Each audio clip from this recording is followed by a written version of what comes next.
Hi, this is William Ramsey. Welcome to William Ramsey Investigates. This is a follow-up to an earlier recording I did about the book The Life of Captain Richard F. Burton by his wife, Isabel Burton. Last time I read from Volume 1, Chapter 8, so I'll read from Volume 1, Chapter 9.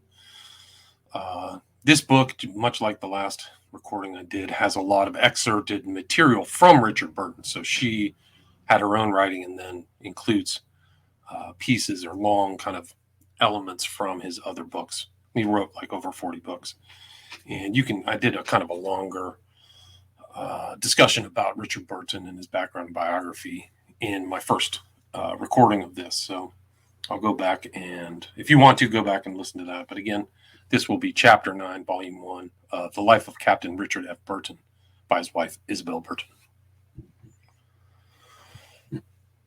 Harar, the Moslem Abyssinia, the Timbuktu of East Africa, the exploration of which had been attempted in vain by some 30 travelers.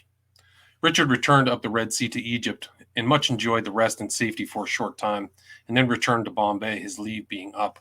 But the wandering fever was still upon him, and as the most difficult place for a white man to enter was Harar in Somaliland, Abyssinia, he determined that that should be his object. It is inhabited by a very dangerous race to deal with, and no white man had ever penetrated Harar. The first white man who went to Abyssinia was kept prisoner until he died. The East India Company had long wished to explore it because Berbera, the chief port of Somaliland, is the safest and best harbor on the western side of the Indian Ocean, far better than Aden. They went to work with that strange mixture of caution and generosity with which they treated those of their servants who stepped out of what Richard calls their quarter-deck routine, that is, to let him go as a private traveler, and the government to give him no protection, but would allow him to retain the same pay that he would enjoy whilst on leave. Dr. Carter and others refused to do more than to coast along in a cruiser. Richard applied for Lieutenant Hearn of the 1st Bombay Fusiliers, Lieutenant Stroyan, Indian Navy, and Lieutenant Speake, 46th Bengal Native Infantry. Hearn was distinguished by his surveys, photography, and mechanics on the west coast of India, in Sindh, and on the Punjab rivers. Stroyan as amateur surveyor, and Speake, collector of the fauna of Tibet and the Himalayas, and sportsman. Assistant Surgeon Ellerton Stocks, botanist, traveler, and a first-rate man in all ways, died before the expedition started. Jealousy, as usual, immediately rose up in opposition. First, Sir James Outram, political resident at Aden, called it a tempting of Providence, and Dr. Bwist, the editor of the Bombay Times, was told to run down the Somali expedition, in which task he was assisted by the unpopular chaplain. This was not very gratifying to 4 high-spirited men, so instead of using Berbera as a base of operations, then westward to Harar, and then southeast to Zanzibar, the resident changed the whole scheme and made it fail. Hearn was to go to Berbera, where he was joined later by Stroyan. Speake was to land in a small harbor called Bunder Gurre, and to trace the watershed of the Wadi Nogal, to buy horses and camels, and collect red earth with gold in it. But his little expedition failed through his guide's treachery. Hearn and Stroyan succeeded. Richard reserved for himself the post of danger. Harar was as difficult to enter as Mecca. It is the southernmost masonry-built settlement in North Equatorial Africa. He would go as an Arab merchant. Harar had never been visited, had its own language, its own unique history and traditions.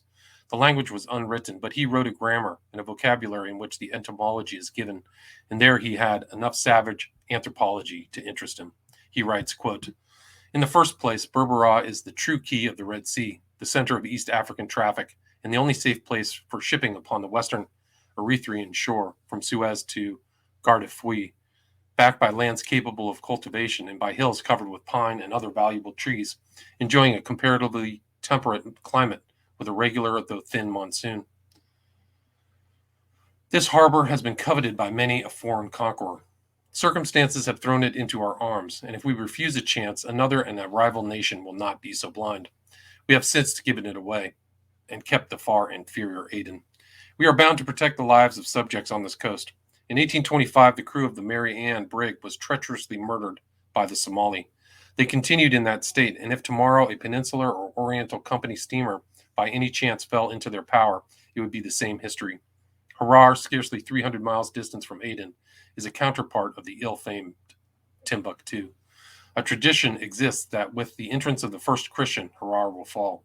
All, therefore, who have attempted it were murdered. It was therefore a point of honor with me to utilize my title of Haji by entering this city. visiting its ruler and returning in safety after breaking the guardian's spell, unquote. This expedition of Harar was one of Richard's most splendid and dangerous expeditions, and for some reason or other, the least known. The reason being, as I think, that his pilgrimage to Mecca was still making a great noise, and that the Crimean War had cropped up, deadening the interest in all personal adventure. He therefore thought himself fortunate in being able to persuade Lord Elphinstone, governor of Bombay, to patronize an expedition into Somaliland. He was away 4 months. The journey was useful, at least it has proved so to the Egyptians, to the English, and now to the Italians. He sailed away, leaving Hearn, Stroyan, and Speke each engaged on his respective work, and arrived at Zyla. Quote, "My ship companions," he writes, "were the wildest of the wild, and as we came into Port Zayla, a bark came up to give us the bad news. Friendship between the emir of Harar and the governor of Zayla had been broken. The road through the Isa Somal had been closed by the murder of Masood, a favorite slave and adopted son of Sharmar Kay. All strangers had been expelled at the city for some misconduct by the Harar chief. Moreover, smallpox was raging there with such violence that the Gala peasantry would allow neither ingress nor egress. The tide was out, and we waded a quarter of a mile amongst giant crabs, who showed gristly claws, sharp coralline, and seaweed so thick as to become almost like a mat. In the shallower parts of the sun was painfully hot, even to my well-tried feet. I was taken immediately to the governor at Zayla, a fellow Haji, who gave me hospitality. The well-known sounds of El Islam returned from memory. Again, the melodious chant of the muezzin. No evening bell can compare with it for solemnity and beauty. And in the neighboring mosque, the loudly intoned Amin and Allahu Akbar, far superior to any organ, rang in my ear. The evening gun of camp was represented by the nakara, or kettle drum, which sounded about 7 p.m. at the southern gate. At 10, a second drumming warned the paterfamilias that it was time for home, and thieves and lovers that it was the hour for bastinado. Nightfall was ushered in by the song, the dance, and the marriage festival. Here no permission is required for native music in the lines, and muffled figures flitted mysteriously through dark alleys. After a peep through the open window, I fell asleep, feeling once more at home. I was too much of an Arab to weary of the endless preparations for forming a caravan. I used to provide myself with a Quran and sit receiving visitors, and would occasionally go into the mosque, my servant carrying the prayer carpet, 300 pairs of eyes staring at me. And after reciting the customary two-bow prayer in honor of the mosque, I would place the sword and rosary before me, and taking the Quran, read the cow chapter. Number 18, in a loud and twanging voice. This is the character I adopted. You will bear in mind, if you please, that I am a Moslem merchant, a character not to be confounded with the notable individuals seen on 'Change. Mercator in the East is a compound of tradesman, divine, and T.G. Usually of gentle birth, he is everywhere welcomed and respected, and he bears in his mind and manner that, if Allah please, he may become prime minister a month after he has sold you a yard of cloth. Commerce appears to be an accident, not an essential, with him, yet he is by no means deficient in acumen. He is a grave and reverend signor, with rosary in hand and Quran on lip, is generally a pilgrim, talks at dreary length about holy places, writes a pretty hand, has read and can recite much poetry, is master of his religion, demeans himself with respectability, is perfect on all points of ceremony and politeness, and feels equally at home whether sultan or slave sit upon his counter. He has a wife and children in his own country, where he intends to spend the remnant of his days. But the world is uncertain, fate descends, and man's eyes seeth it not. The earth is a charnel house, briefly. His many old saws give him a kind of theoretical consciousness that his bones may molder in other places but his fatherland. For half a generation we have been masters of Aden, filling southern Arabia with our calicos and rupees. What is the present state of affairs there? We are dared by the Bedouins to come forth from behind our stone walls and fight like men in the plain. British protégés are slaughtered within the range of our guns. Our allies' villages have been burned in sight of Aden. Our deserters are welcomed and our fugitive felons protected. Our supplies are cut off, and the garrison is reduced to extreme distress at the word of a half-naked bandit. The miscreant Boggy, who murdered Captain Milne in cold blood, still roams the hills unpunished. Gross insults are the sole acknowledgments of our peaceful overtures. The British flag has been fired upon without return, our cruisers being ordered to act only on the defensive, and our forbearance to attack is universally asserted and believed to arise from mere cowardice. Such is, and such will be, the opinion and the character of the Arab. I stayed here for 26 days, rising at dawn then went to the terrace to perform my devotions and make my observation of my neighbors. Breakfast at 6, then coffee, pipe, and a nap. Then receive visitors who come by dozens with nothing to do or say. When they were only Somal, I wrote Arabic or extracted from some useful book. When Arabs were there, I would recite tales from the Arabian Nights to their great delight. At 11, dinner, more coffee and pipes. Then the natives would go to sleep, and I wrote my journals and studies. About 2 p.m., more visitors would come, and at sunset again to the terrace, or walk to a mosque where games are going on, or stroll to a camp of Badawi. The gates are locked at sunset, and the keys are carried to the Haji. It is not safe to be without the city later. Then comes supper. After it, we repair to the roof to enjoy the prospect of the far Tajara hills and the white moonbeam sleeping upon the nearer sea. The evening star hangs like a diamond upon the still horizon, and the moon a pink zone of light mist shading off into turquoise blue and a delicate green like chrysoprase invests the heavens with a peculiar charm. The scene is truly suggestive. Behind us, purpling in the night air and silvered by the radiance from above, lie the wolds and mountains tenanted by the fiercest of savages, their shadowy, mysterious forms exciting vague alarms in the traveler's breast. Sweet as the harp of David, the night breeze and the music of the water comes up from the sea, but the ripple and rustling sound alternate with the hyena's laugh and the jackal's cry and the wild dog's lengthened howl. This journey, which occupied nearly 4 months, was to be through a savage, treacherous, ferocious, and bloodthirsty people whose tribes were in a constant state of blood feud. The party consisted of 9, an Aban or guide, 3 Arab matchlock men, 2 women cooks who were called Scheherazade and Dinazarde, after the Arabian Nights, a 4th servant, and a Bedouin woman to drive a donkey, which camels will follow and which is the custom. We had 4 or 5 mules saddled and bridled and camels for the baggage. Everyone wept over us and considered us dead men. The Aban objected to some routes on account of avoiding tribes which he had a blood feud. This was, I had said, far the most dangerous of Richard's explorations, quite as difficult as Mecca, and far more difficult than anything Stanley has ever done, with his advantages of med, money, and luxuries. The women seemed to be much hardier than the men. They carried the pipe and tobacco, led the camels, adjusted the burdens, at the halt unloaded the cattle, disposed the baggage, covered them with a mat tent, cooked the food, made tea and coffee, and bivouacked outside the tent. He writes, quote, "The air was fresh and clear, and the night breeze was delicious after the stormy breath of day. The weary confinement of walls made the weary expanse of luxury to the sight, whilst the tumbling of the surf upon the near shore and the music of the jackal predisposed to sweet sleep. We now felt that at length the die was cast. Placing my pistols by my side with my rifle butt for a pillow and its barrel as a bedfellow, I sought repose with none of the apprehension which is even the most stout-hearted traveler knows before the start. It is the difference between a fancy and reality, between anxiety and certainty. To men gifted with any imaginative powers, the anticipation must ever be worse than the event. Thus it happens that he who feels a thrill of fear before engaging in a peril exchanges it for a throb of exultation when he finds himself hand-to-hand with the danger." Unquote. The description of the journey is filled in his notes by being hindered and almost captured by the Badawi, lamed with thorns, the camels casting themselves down from fatigue, famishing from hunger, and worse, from thirst, the only water being sulphurous, which affected both man and beast, and attacks from lions, sleep being disturbed by large ants, 3/4 of an inch long, with venomous stings. Everywhere they went, everybody wept over them as dead men. He finds time, nevertheless, to remark that at the height of 3,350 feet, he found a buttercup and heard a woodpecker tapping that reminded him of home. He describes a sham attack of 12 Badawi who, when they saw that what his revolver could do, said they were only in fun. At one of the crawls, he gives an account of how, being surrounded by Somalis, they were boasting of their shooting and of the skill with which they used the shield, but they seemed not to understand the proper use of the sword. Quote, "Thinking it was well to impress them with the superiority of arms, I requested them to put up one of their shields as a mark. They laughed very much, but would not comply. The Somali hate a vulture because it eats the dead and dying. So, seeing a large brown bare-necked vulture at 20 paces distance, I shot it with my revolver.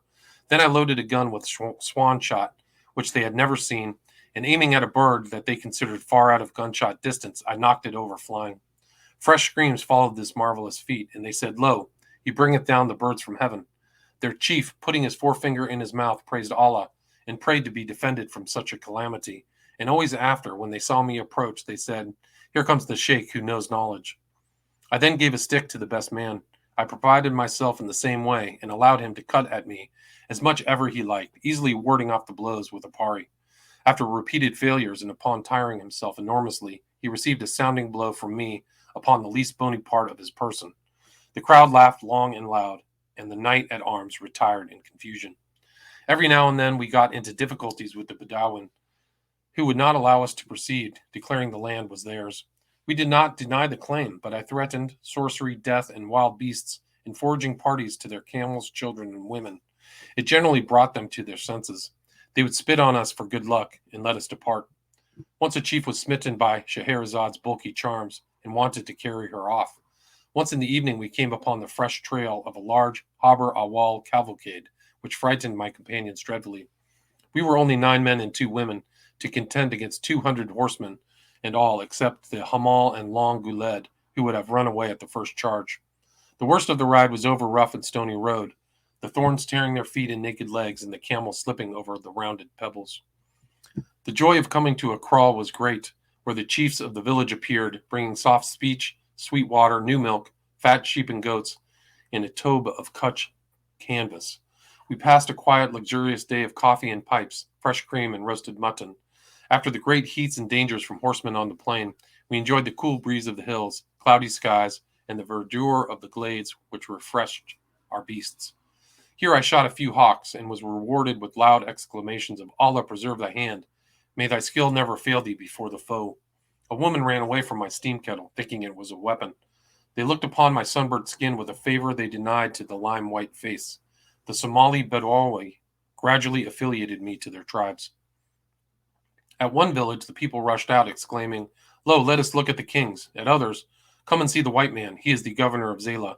My fairness, for brown as I am fair to them.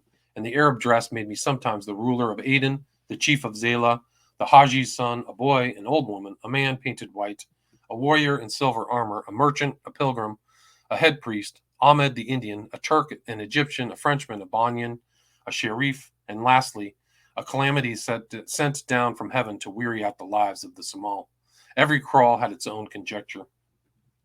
On December 9th, I rode a little off my way to visit some ruins, Darbi Ya Kola, or Kola's fort, so called on account of its Gala queen. There were once 2 cities, Albalba, and they fought like the Kilkenny cats till both were eaten up. This was about 300 years ago, and the substantial ruins have fought a stern fight with time. Remnants of houses cumber the soil, and the carefully built wells are filled with rubbish.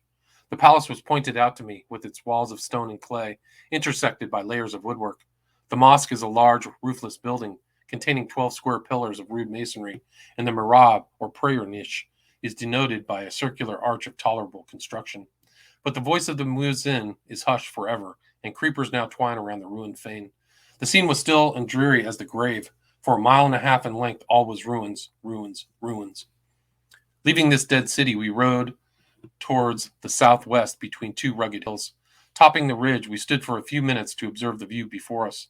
Beneath our feet lay a long grassy plain. The sight must have gladdened the hearts of our starving mules, and for the first time in Africa, horses appeared grazing free amongst the bushes. A little further off lay the Ilonda Valley, studded with graves and dark with verdure.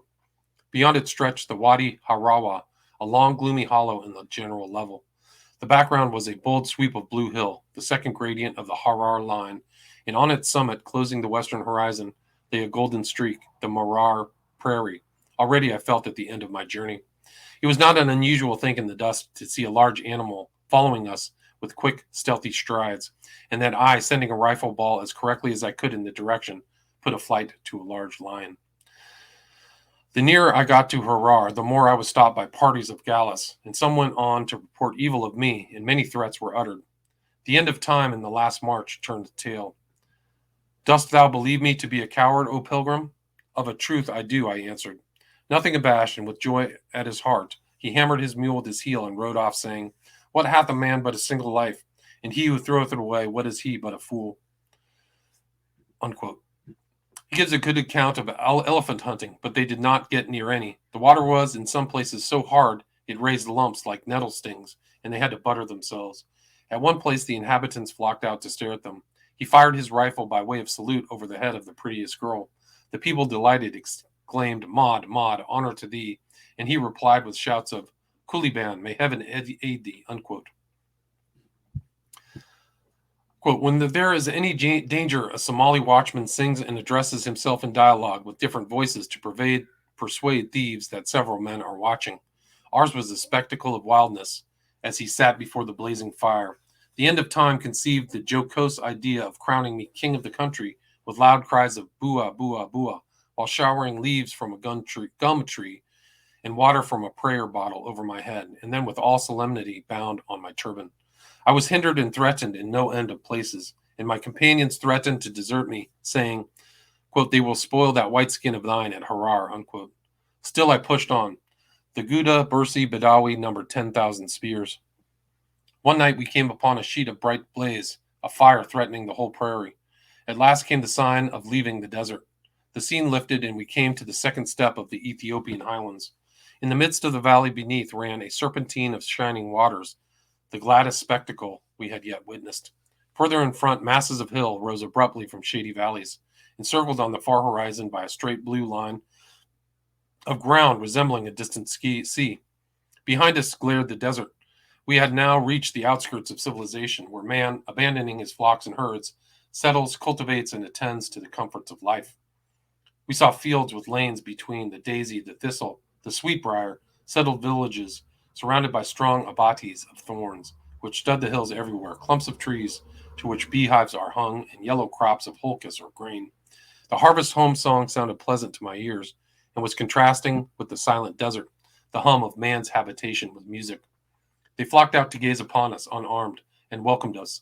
We bathed in the waters, on whose banks were a multitude of huge mantidae, pink and tender green. I now had ample time to see the manners and customs of the settled Somali, as I was conducted to the cottage of the Jerad's pretty wife, and learned the home and the day and the food. They spoke Harari, Somali, Gala, Arabic, and dialects. My kettle seems to have created surprise everywhere. Here the last preparations were made for entering this dreadful city. All my people and my camels and most of my goods had to be left here for the return journey, and it was the duty of this chief Jerad to accompany me. I happened to hear one of them say, of what use is his gun? Before he could fetch fire, I should put this arrow through him. I wheeled round and discharged a barrel over their heads, which threw them into convulsions of terror. The man I had now to depend upon was Adan bin Kaushan, a strong, wiry Bedouin. He was tricky, ambitious, greedy of gain, fickle, restless, and treacherous. A cunning idiot, always so difficult to deal with. His sister was married to the father of the emir of Harar, but he said he would as soon walk into the crocodile's mouth as to go into the walls of Harar. He received a sword, a Quran, a turban, an Arab waistcoat of gaudy satin, about 70 tobes, and a similar proportion of indigo-dyed stuff. He privily complained to me that the Hamal had given him but 12 cloths. A list of his wants will best explain the man. He begged me to bring him from Berbera a silver-hilted sword and some soap, $1,000, 2 sets of silver bracelets, 20 guns with powder and shot, snuff, a scarlet cloth coat embroidered with gold, some poison that would not fail, and any other little article of luxury which might be supposed to suit him. In return, he was to present me with horses, mules, slaves, ivory, and other valuables. He forgot, however, to do so before he departed. Whilst we were discussing the project and getting on satisfactorily, 5 strangers well mounted rode in. 2 were citizens and 3 were Haber Awal Badawi, high in the emir's confidence. They had been sent to settle blood money with Adan. But they then told him that I, the Arab, was not one who bought and sold, but a spy, and that my party should be sent prisoners to Harar. Adan would not give us up, falsely promising to present our salams to the emir. When they were gone, he told me how afraid he was, and that it was impossible for him to conduct me to the city. I then relied upon what has made many a small man great, my good star and audacity. Driven to Bay, I wrote an English letter from the political agent at Aden to the Emir of Harar, intending to deliver it in person. It was neck or nothing. I only took what was necessary. Shirwa, the son of Adan, the Badawi Actadon, and Mad Said, and left everything behind me, excepting some presents for the Emir, a change of clothes, an Arab book or two, a few biscuits, ammunition, and a little tobacco. I passed through a lovely country and was stopped by the Gallas and by the Harbor Awal Badawi, who offered, if we could wait till sunrise, take us to the city. So I returned a polite answer, leading them to expect that I should wait till 8 a.m. for them. I left my journal, sketches, and books in charge of Adan. The journey was hard, and I encountered a Harar grandee, mounted upon a handsomely caparisoned mule and attended by servants. He was very courteous, and seeing me thirsty, ordered me a cup of water. Finally arriving at the crest of a hill, stood the city, the end of my present travel, a long, somber line, strikingly contrasting with the whitewashed towns of the east. The spectacle, materially speaking, was a disappointment.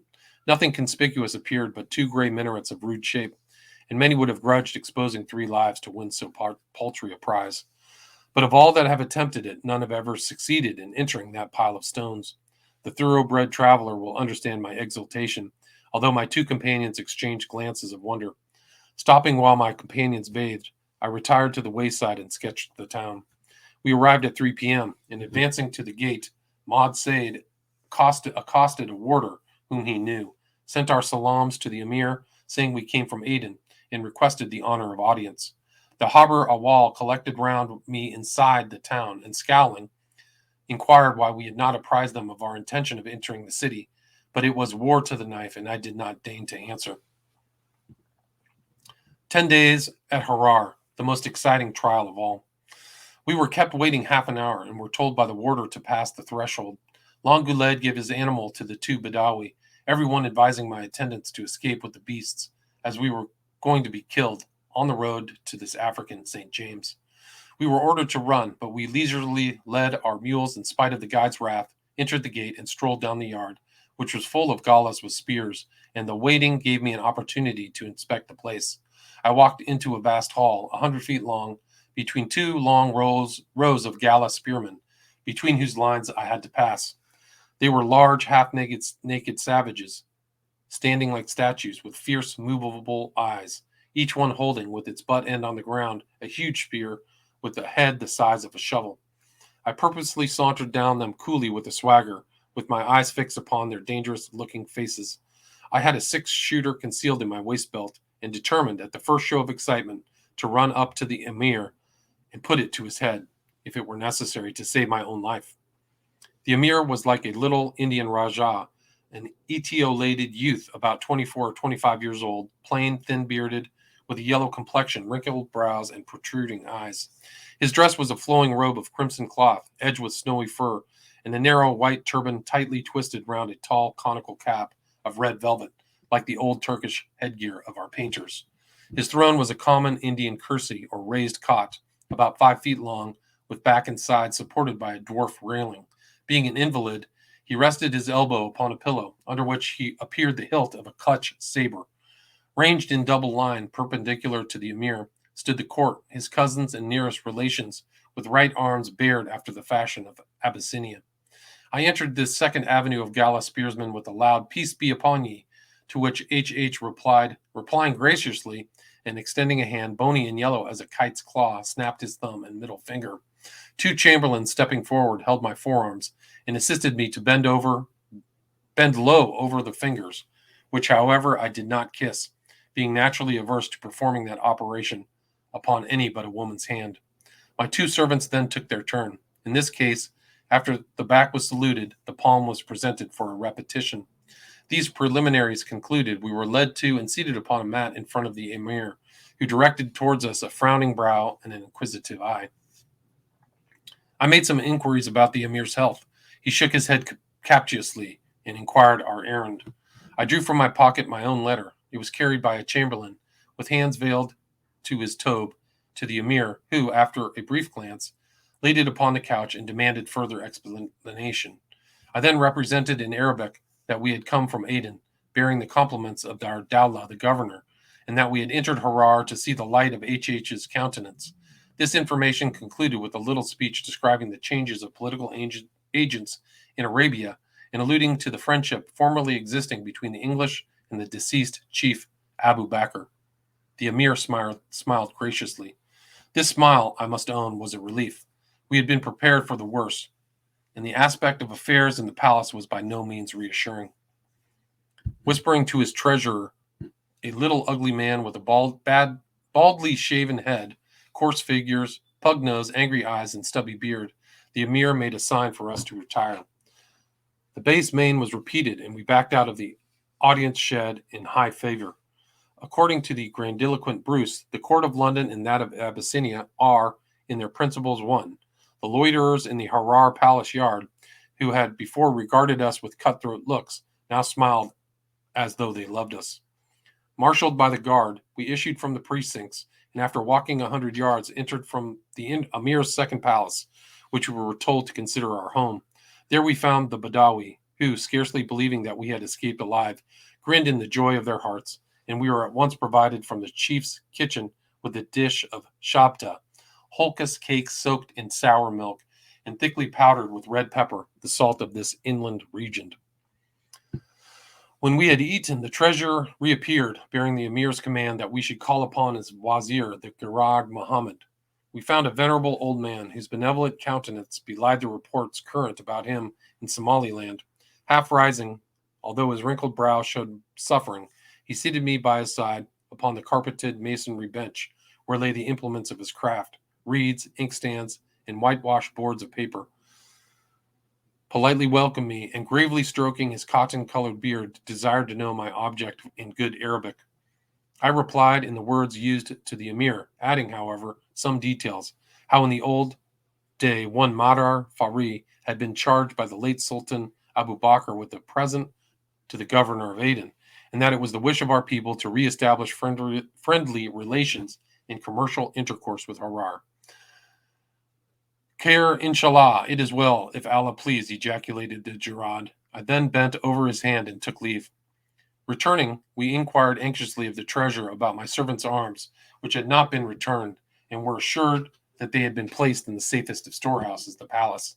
I then sent a common 6-barreled revolver as a present to the emir, explaining its use to the bearer, and we were prepared to make ourselves as comfortable as possible. The interior of our new house was a clean room with plain walls and a floor of tamped earth. Opposite the entrance were 2 broad steps of masonry, raised about 2 feet and a yard above the ground, and covered with a hard matting. I contrived to make upon the higher ledge a bed with the cushions which my companions used as shabraks, and after seeing the mules fed and tethered, lay down to rest, worn out by fatigue and profoundly impressed with the poesy of our position. I was under the roof of a bigoted prince whose least word was death. Amongst a people who detest foreigners, the only European that had ever passed over their inhospitable threshold, and more than that, I was the fated instrument of their future downfall." Unquote. He gives a very detailed account of the city of Harar, its inhabitants, and all he saw during his 10 days there, for which I refer people to First Footsteps in East Africa, one large volume published in 1856. He says, quote, "The explorer must frequently rest satisfied with descrying from his pigsty the knowledge which another more fortunate is destined to acquire. Inside Harar, I was so closely watched that it was impossible to put pen to paper. It was only when I got back to Walensee that I hastily collected the grammatical forms and a vocabulary which proves that the language is not Arabic, that it has an affinity with the Amharic. Harar has its own tongue, unintelligible to any save the citizens. Its little population of 8,000 souls is a distinct race. A common proverb is, hard as the heart of Harar. They are extremely bigoted, especially against Christians, and are fond of a religious war or jihad with the Gauls. They hold foreigners in hate and contempt and divide them into 2 classes, Arabs and Somal. The Somal say that the state dungeon is beneath the palace, and that he who once enters it lives with unkempt beard and untrimmed nails till the day when death sets him free. There is nothing more terrible. The captive is heavily ironed, lies in a filthy dungeon, and receives no food, except what he can obtain from his own family, or buy or beg from his guards. The emir has bad health. I considered him consumptive.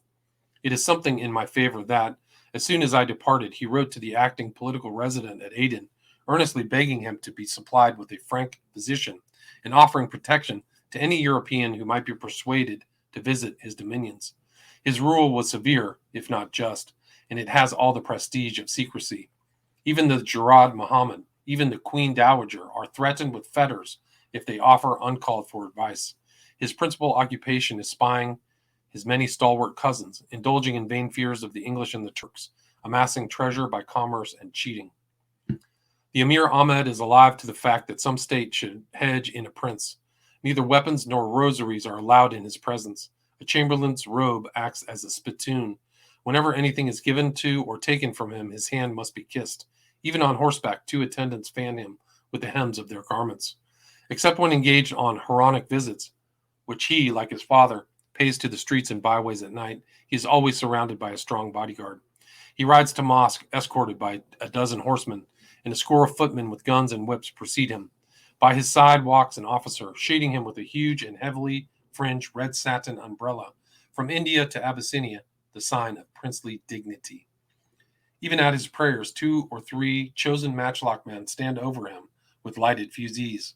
When he rides forth in public, he is escorted by a party of 50 men. The running footmen crack their whips and shout, let, go, go, and the citizens avoid stripes by retreating into the nearest house or running into another street. Immediately on our arrival, we were called upon by all sorts of Arabs. They were very civil to me at first, but when the emir ceased to send for me, just as at civilized courts, they prudently cut me. The moment the emir sent for me, my Haber Awal enemies, seeing the tide of fortune setting in my favor, changed their tactics and proposed themselves as my escort to return to Bara, which I politely refused. They did me all the harm they could, but my good star triumphed. After one day's rest, I was summoned to wait upon Jurad Muhammad, who was prime minister. Sword in hand and followed by my 2 attendants, I walked to the palace and found him surrounded by 6 counselors who were eating jat, which has somewhat the effect of hashish. He sat me by his right hand on the dais where I ate jat, being fortunately used to these things, and fingered the rosary. Then followed prayer, then a theological discussion, which fortunately I was able to distinguish myself. My theology won general approbation and kind glances from the elders. In a very short time, I was set for by the emir, and this time was allowed to approach the outer door with covered feet. I entered as ceremoniously as before, and the prince motioned me to sit near the Jurad on a Persian rug to the right of the throne, my attendants on humble mats at a greater distance. After sundry inquiries of what was going on at Aden, the resident's letter was suddenly produced by the emir, who bade me explain its contents, and wished to know if it was my intention to buy and sell at Harar. I replied, quote, "We are neither buyers nor sellers. We have become your guests to pay our respects to the emir, who may Allah preserve, and that the friendship between the 2 powers may endure," unquote. The emir was pleased, and I therefore ventured to hope that the prince would soon permit me to return, as the air of Harar was too dry for me, and that we were in danger of smallpox then raging in the town.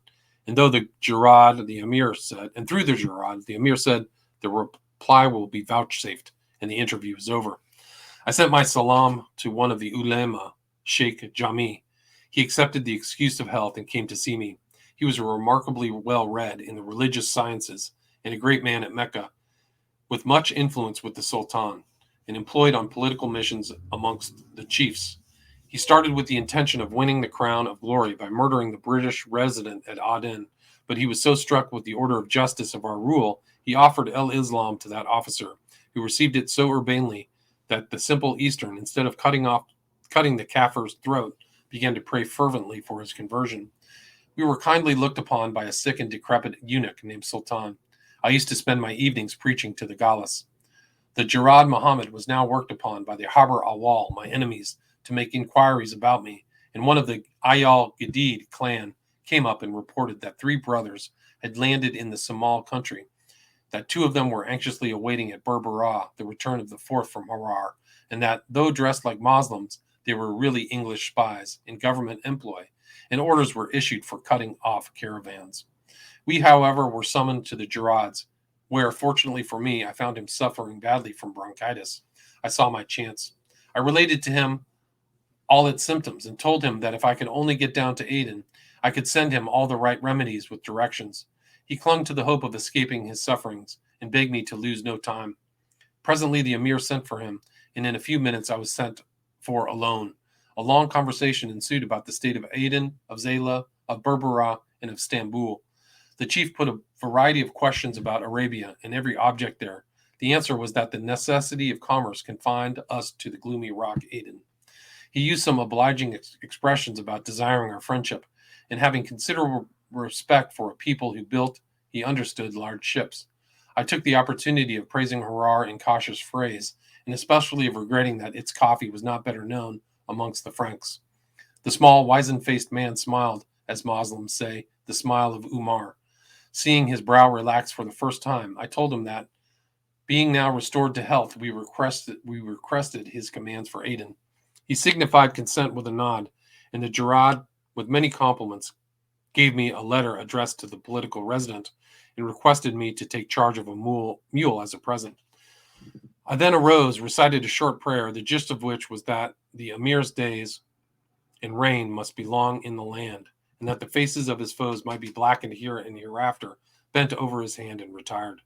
Returning to the Gerard's levee hut, I saw by the countenances of my two attendants that they were not a little anxious about the interview, and comforted them with the whispered word, "Aka, all right."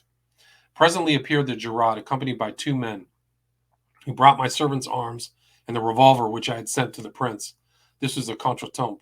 It was clearly impossible to take back the present. Besides which, I suspected some finesse to discover my feelings towards him.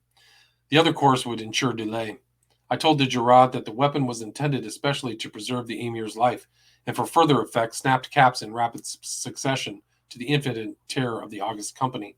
The minister returned to his master and soon brought back the information that after a day or two, another mule should be given to me. With suitable acknowledgments, we arose, blessed the Gerard, bade adieu to the assembly, and departed joyful. The Hamal in his glee, speaking broken English, even the emir's courtyard.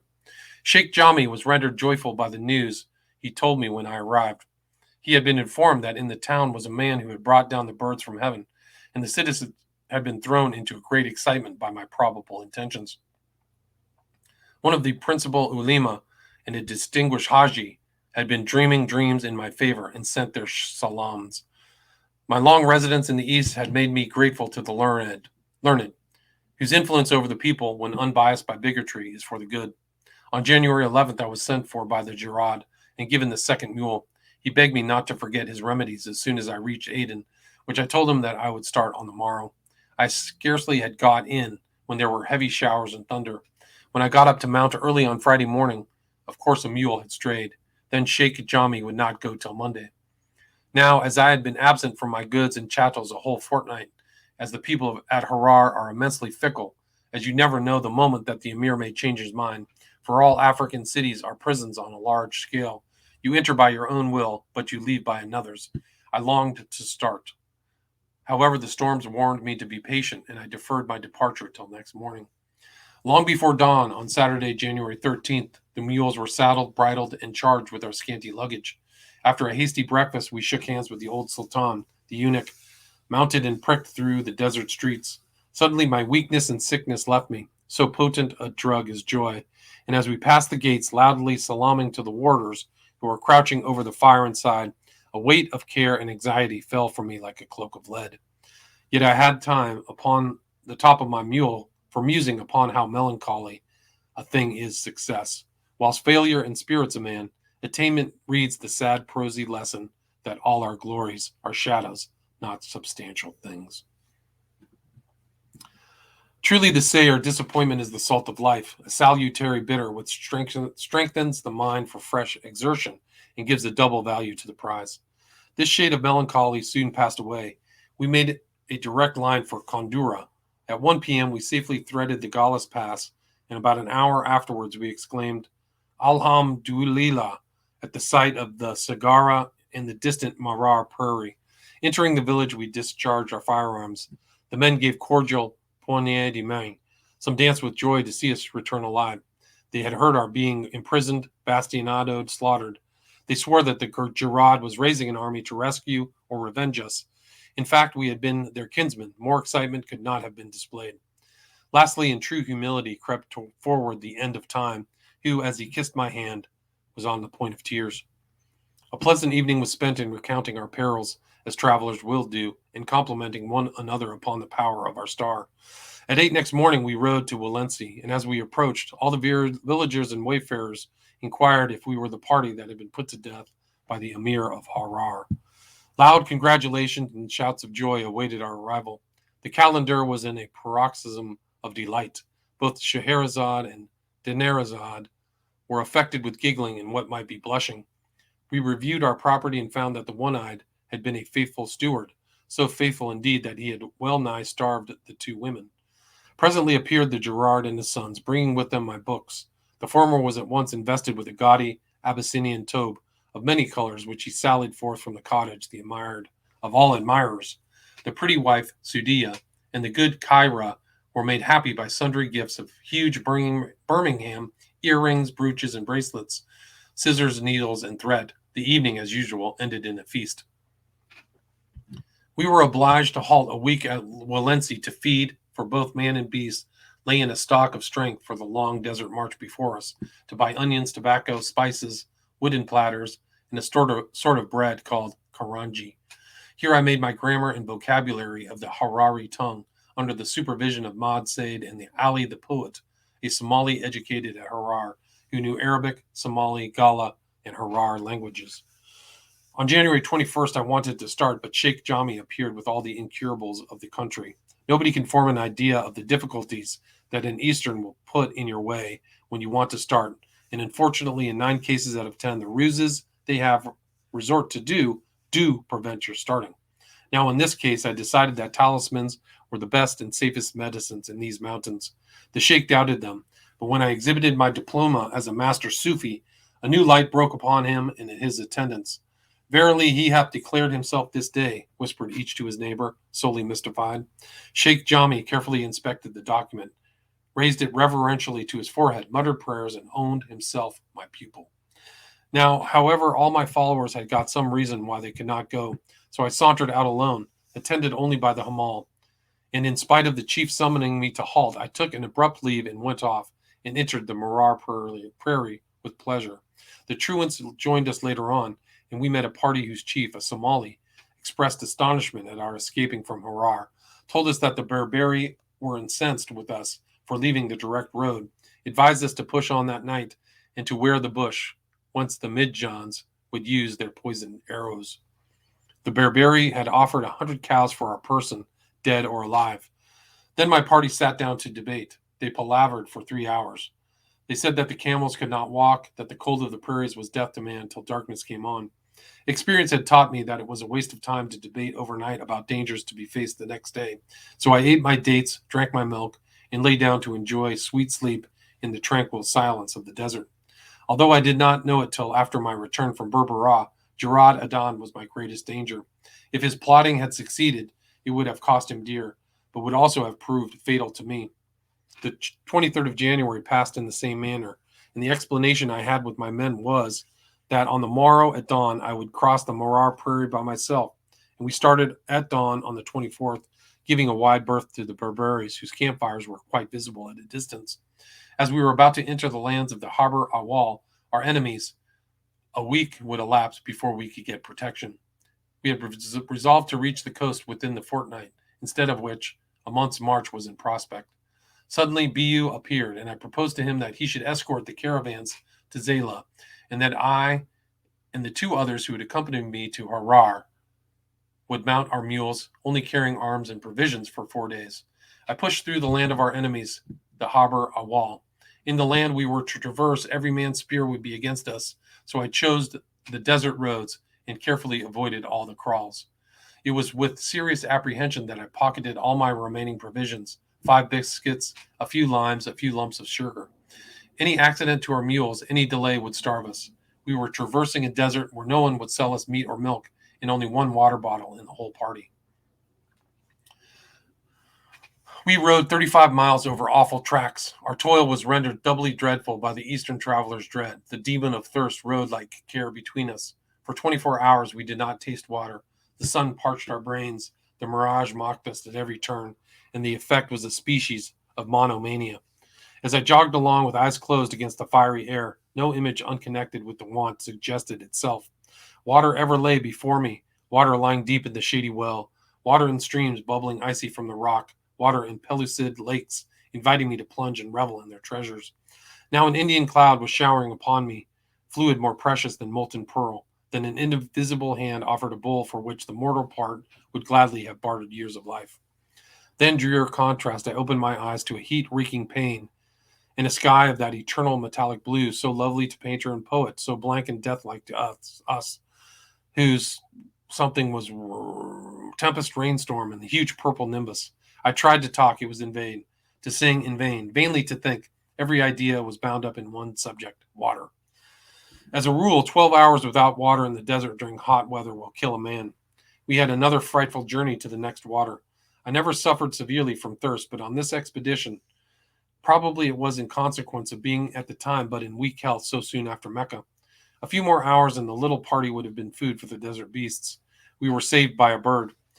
When we had been 36 hours without water, we could go no further, and we were prepared to die the worst of all deaths.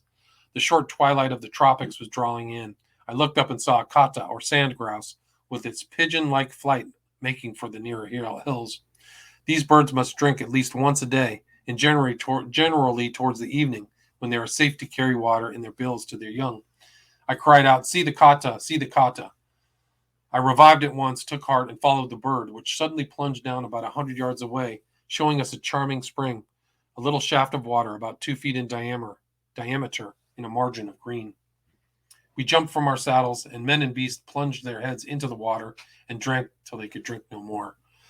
I have never since shot a kata. With unspeakable delight, after another 30 hours, we saw in the distance a patch of lively green. Our animals sent the blessing from afar. They raised their drooping ears and started with us at canter, until, turning a corner, we suddenly sighted sundry little wells. To spring from the saddle, to race with our mules, who now feared not the crumbling sides of the pits, to throw ourselves into the muddy pools, to drink a long, slow draught, then to dash the water over our burning faces, took less time than to recount. A calmer inspection showed a necessity for caution. The surface was alive with tadpoles and insects. Prudence, however, had little power at that time. We drank and then drank again. As our mules had fallen with avidity upon the grass, I proposed to pass a few hours near the wells. My companions, however, pleading the old fear of lions, led the way before dark to a deserted kraal upon a neighboring hill. We had marched this time about 30 hours eastward, and had entered a safe country belonging to the Goba, our guide's clan. There is nothing so dreadful as crossing a country full of blocks and boulders piled upon one another in rugged steps, and it was such a ravine, the Splungeon of Somaliland, that we had to dismount. To a laden camel it is almost impossible. The best-fed horses, mules, and asses, having to perform the work of goats instead of their own, are worn out by it after a few hours, and this was what I and my party to do, and often the boulders were covered with thorns 2 inches long, tipped with wooden points as sharp as a needle. After 3 days of hard traveling in this way, we saw the face of a man, some shepherds who fled at our approach. We then followed an undulating growth of parched grass, shaping our course for Jebel Almas, to sailors the chief landmark of this coast, and for a certain thin blue stripe on the far horizon, the sea, upon which we gazed with gladdened eyes. That night we arrived at a kraal, unsaddled, and began to make ourselves comfortable, when we found we had fallen upon the Ayal Shirdan, our bitterest enemies. They asked, "What tribe be ye?" I boldly answered, "Of Haber Gerhagas." Thereupon issued a war of words. They rudely insisted on knowing what had taken from us at Harar, when a warrior armed with 2 spears came forward, recognized the end of time, and they retired but spoke of fighting. So we made ready with our weapons and bade them come on. But while they were considering, we saddled our mules and rode off. We stopped at 3 villages, and the Hamal failed to obtain even a drop of water from his relations. It was most distressful, as men and beasts were faint from thirst, so I determined to push forward for water that night. Many times the animals stopped, a mute hint that they could go no further, but I pushed on, and the rest had learned to follow without a word. The moon arose, and still we tottered on. About midnight, delightful sound, the murmur of the distant sea. Revived by the music, we pushed on more cheerily. At 3 in the morning, we found some holes which supplied us with bitter water. truly delicious after 15 hours' thirst. Repeated draft of this element and coarse, stubbly grass saved us and our mules. Rain came on, but we slept like the dead. At 6, we resumed our march, going slowly along the seacoast, and at noon, we were able to sit on the sands and bathe in the sea. Our beasts could hardly move, and slippery mud added to their troubles. At 3 p.m., we got a patch of grass and halted the animals to feed. And a mile further, some wells where we again rested them, watered them, finished our last mouthful of food, and prepared for a long night march.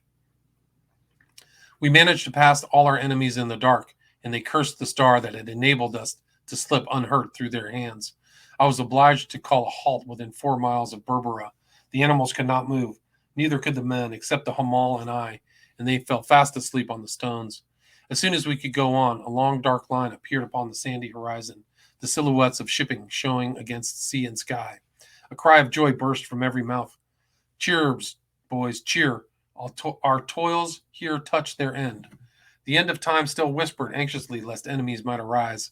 We wound slowly and cautiously round the southern portion of the sleeping town, through bone heaps and jackals tearing their unsavory prey, straight into the quarter of the Ayal Gedid, our protectors.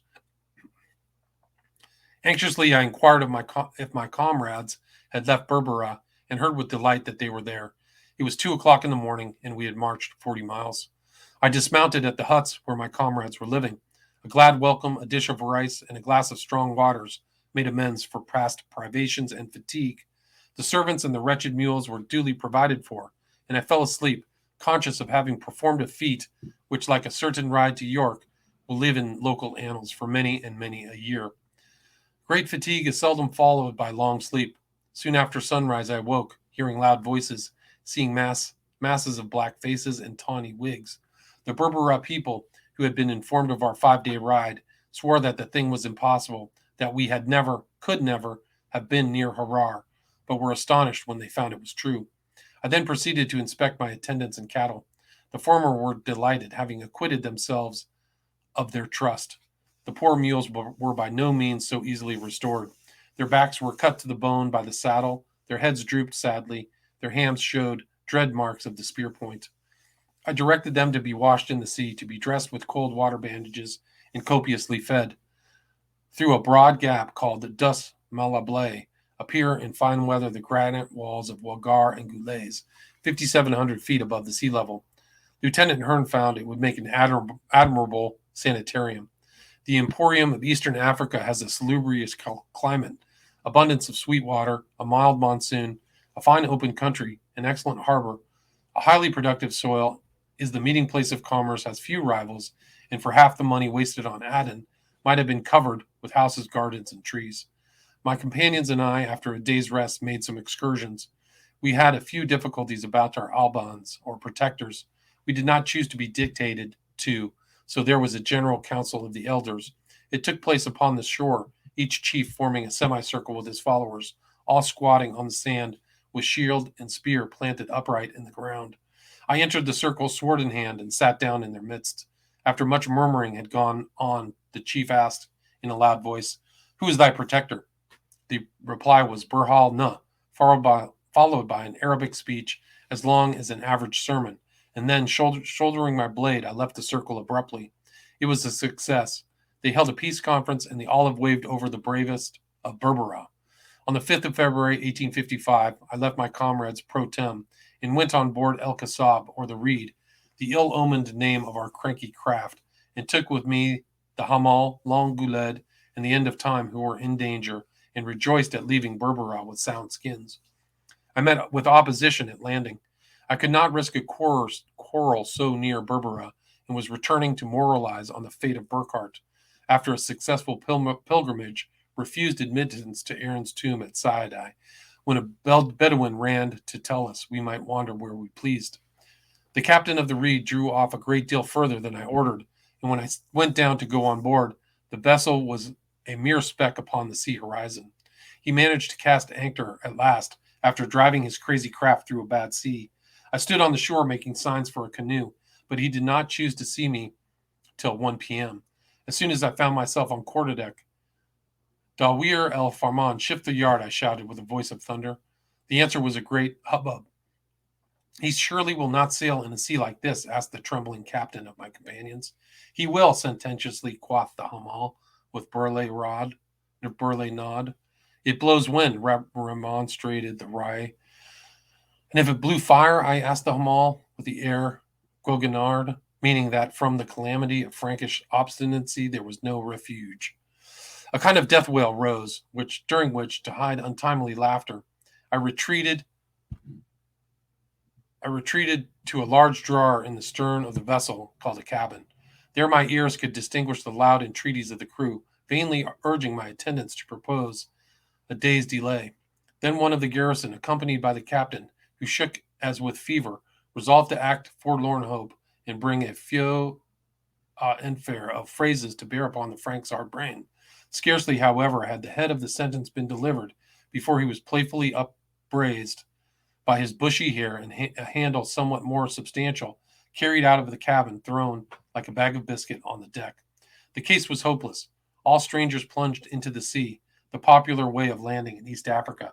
The anchor was weighed, the ton of sail shaken out, and the reed began to dip and rise in the yeasty sea laboriously as an alderman dancing a polka. For the first time in my life, I had the satisfaction of seeing the Somal unable to eat mutton. In seasickness and needless terror, the captain, crew, and passengers abandoned us all the baked sheep, which we three, not being believers in the evil eye, ate from head to trotters with especial pleasure. That night the waves broke over us. The end of time occupied himself in roaring certain horizons which are reputed to calm stormy seas. He desisted only when Long Gouled pointed out that a wilder gust seemed to follow, as in derision, each more emphatic period. The captain, a noted reprobate, renowned on shore for his knowledge of erotic verse and admiration of the fair sex, prayed with fervor. He was joined by several of the crew, who apparently found the charm of novelty in the edifying exercise. About midnight, a Sultan El Bar, or sea king, a species of whale, appeared close to our counter, and as these animals are famous for upsetting vessels in waggishness, the sight elicited a yell of terror and a chorus of religious exclamations.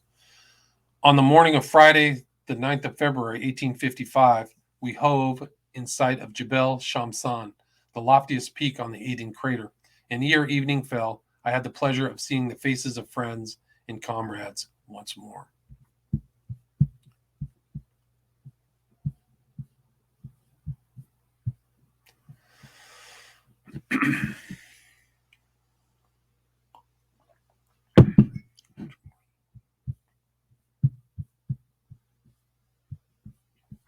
I got about 5 more pages.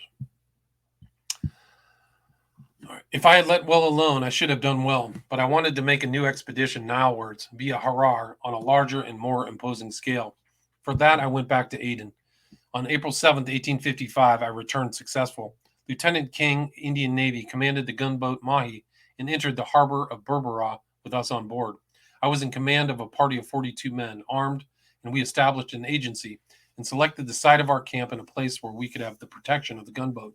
But the commander of the schooner had orders to relieve another ship, so it could not remain and superintend the departure of the expedition.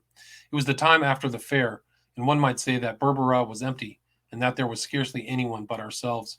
Our tents were pitched in one line, Stroyans to the right, Hearn and myself in the middle, and Speke on the left. The baggage was placed between our tents, camels were in front, the horses and mules behind us.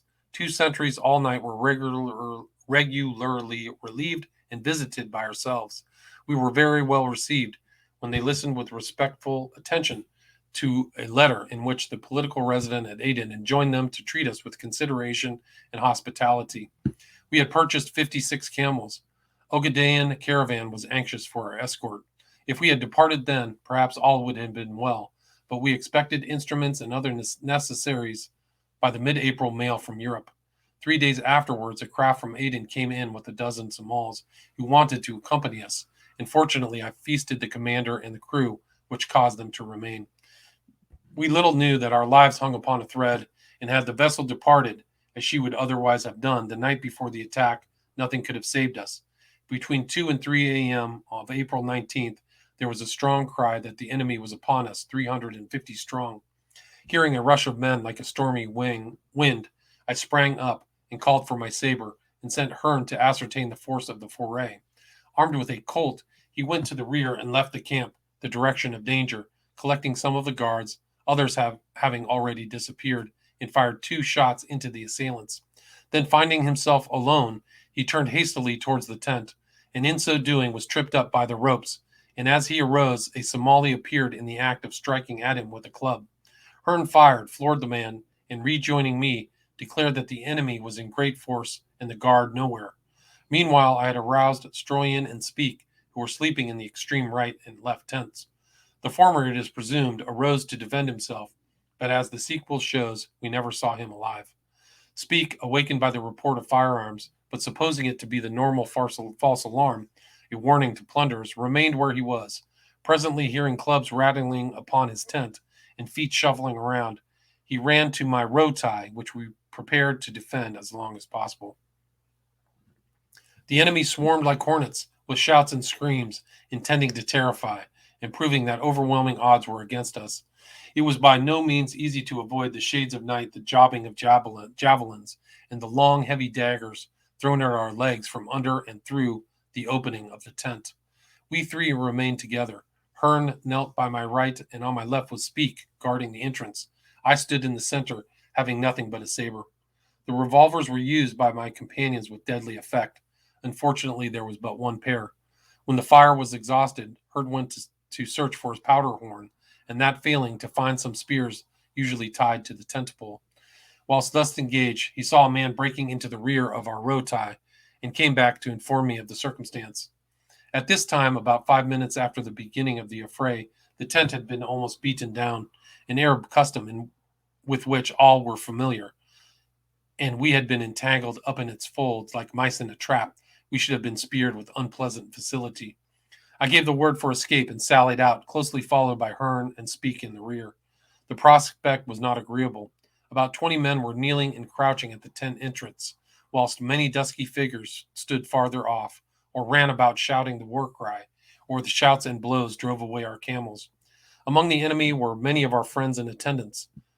The coast being open to them, they naturally ran away, firing a few useless shots and receiving a modicum of flesh wounds.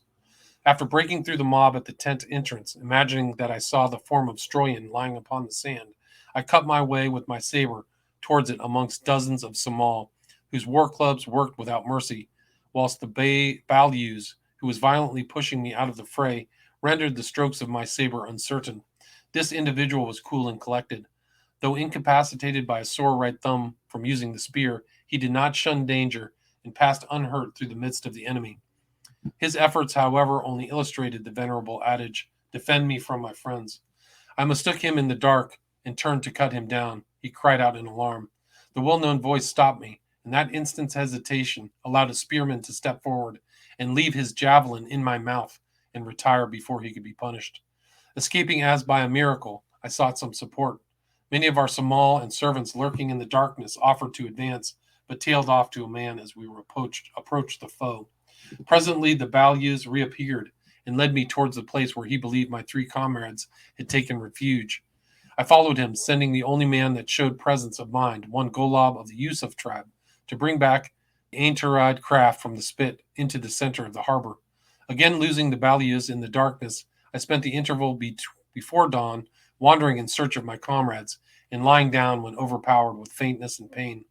As the day broke, with my remaining strength, I reached the head of the creek, was carried into the vessel, and persuaded the crew to arm themselves and visit the scene of our disasters. Meanwhile, Hearn, who had closely followed me, fell back, using the butt end of his discharged 6-shooter upon the hard heads around him. In doing so, he came upon a dozen men who, though they loudly vociferated, "Kill the Franks who are killing the Somal," allowed him to pass uninjured.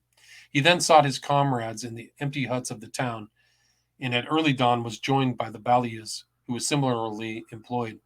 When day broke, he also sent a Negro to stop the native craft, which was apparently sailing out of the harbor, and in due time he came on board. With the exception of sundry stiff blows with the war club, Hearn had the fortune to escape unhurt. On the other hand, Speak's escape was in every way wonderful. Sallying from the tent, he leveled his Dean and Adams close to an assailant's breast. The pistol refused to revolve. A sharp blow of a war club upon the chest felled our comrade, who was in the rear and unseen. When he fell, 2 or 3 men sprang upon him, pinioned his hands behind him, felt him for concealed weapons, an operation to which he submitted in some alarm, and led him towards the rear, as he supposed to be slaughtered. There Speak, who could scarcely breathe from the pain of the blow, asked a captor to tie his hands before instead of behind, and begged a drop of water to relieve his excruciating thirst.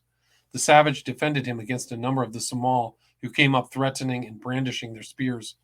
He brought a cloth for the wounded man to lie upon, and lost no time in procuring a draught of water. Speak remained upon the ground till dawn. During the interval, he witnessed the war dance of the savages, a scene striking in the extreme, the tallest and largest warriors marching with the deepest and most solemn tones, the song of thanksgiving. At a little distance, the gray, uncertain light disclosed 4 or 5 men lying desperately hurt, whilst their kinsmen kneaded their limbs, pouring water upon their wounds and placing lumps of dates in their stiffening hands. As day broke, the division of plunder caused angry passions to rise. The dead and dying were abandoned.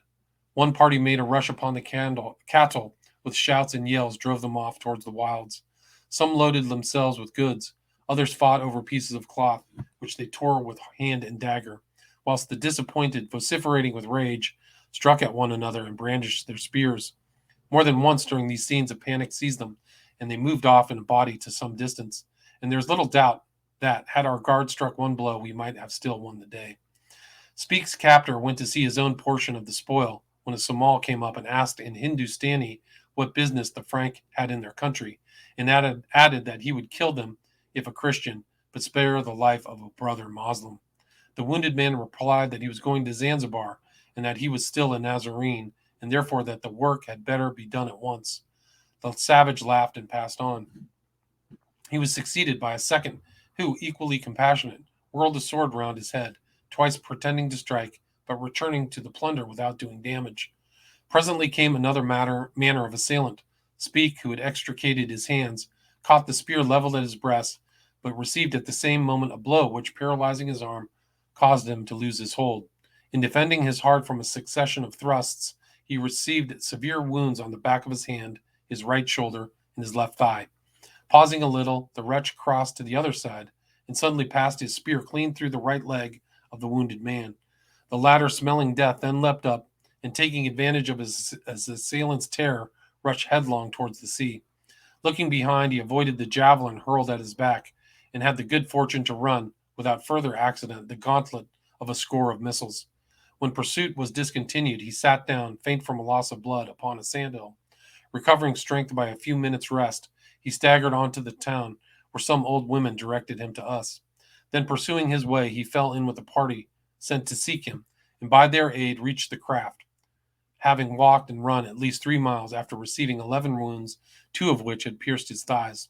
A touching lesson on how difficult it is to kill a man in sound health.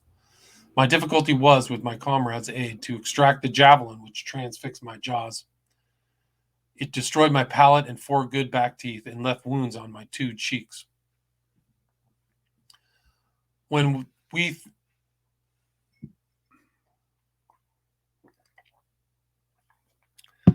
3 survivors had reached the craft, Yusuf, the captain, armed his men with muskets and spears, landed them near the camp, and ascertained that the enemy, expecting a fresh attack, had fled, carrying away our cloth, tobacco, swords, and other weapons.